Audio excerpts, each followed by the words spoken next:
Мұғалім мектептің жүрегі демекші. Мен Алғазы Бала Болатбекқызы, Алматы облысы, Іле ауданы, Кенен Әзірбаев атындағы номер 15-ші орта мектебінің қазақ тілі мен әдебиеті пәні мұғалімімін.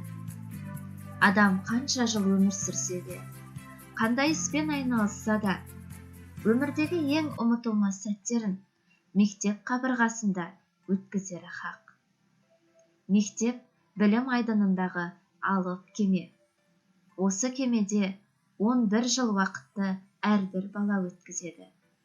Сондай албырт сезіммен мен де мұғалім болуды өзіме мақсат еттім.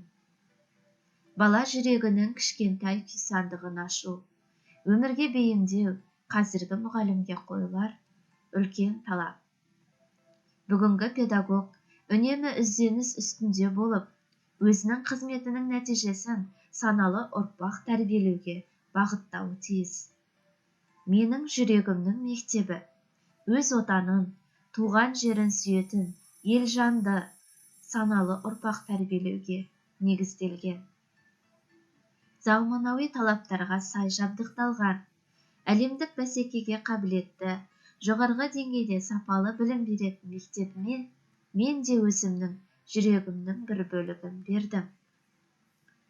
Мұғалімнің кәсіби біліктілігін шыңдаудың үздіксіздігі, оның шығармашылық қабілетінің дамуы, жеке педагогтық тәжірибесінің өсуі деп білемін.